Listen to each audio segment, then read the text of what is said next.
क्योंकि कथा आजकल वही सुन रहे हैं जो जाने की उम्र के हैं, या जिनको कोई ज्यादा तकलीफ है, या जो ज्यादा परेशान है। लेकिन नई जनरेशन इस मामले से बहुत दूर है और भुगत भी रही है, बहुत ज्यादा भुगत रही है, बहुत ज्यादा परेशान भी है। कथा सुख देने वाली है।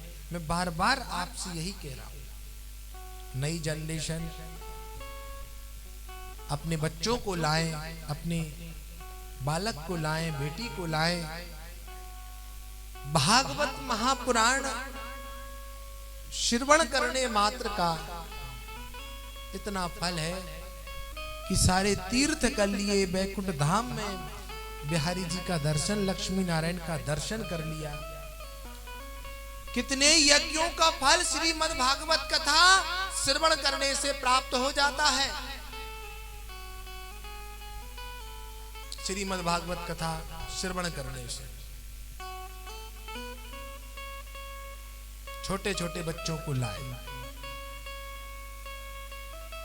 बैठना सीखेंगे, भगवान की लीलाओं के विषय में समझेंगे।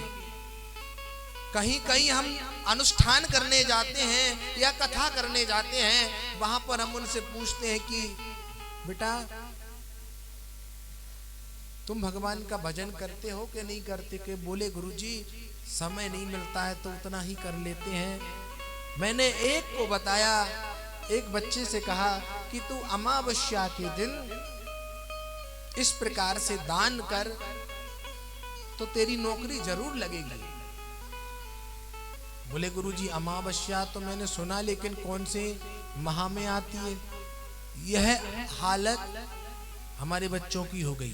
कृष्ण पक्ष नहीं जानते, शुक्ल पक्ष नहीं जानते हैं, जो बाहर पढ़ रहे हैं। हिंदी माह, नया साल केवल हैप्पी जनवरी याद रहता है, जनवरी का माह याद रहता है, लेकिन अपना नया साल कौन सा है? हिंदू पर्व नया वर्ष चैत्र गुड़ी परमा है, ये बच्चे नहीं जानते। अब कथा सुनेंगे तब उनको पता पड़ेगा।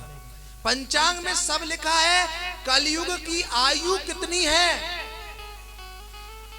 4,32,000 वर्ष कलयुग की आयु है।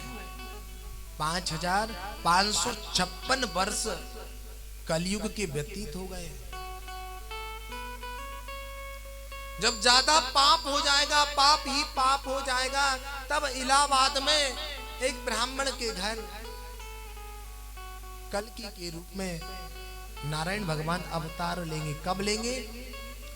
जब आपकी लंबाई भी चने के वृक्ष जैसी हो जाएगी, 20 वर्ष की आयु हो जाएगी। बेटा पुत्र का नहीं होगा, पुत्र पिता का नहीं होगा, पिता पुत्र का नहीं होगा, माँ बहन को कुछ नहीं समझेगा। जब ऐसी स्थिति इस कलयुग में आ जाएगी, तब जाकर के भगवान ब्राह्मण देव के घर इलाहाबाद क्षेत्र में कल्कि का रूप लेंगे। बोलिए नारायण भगवान की।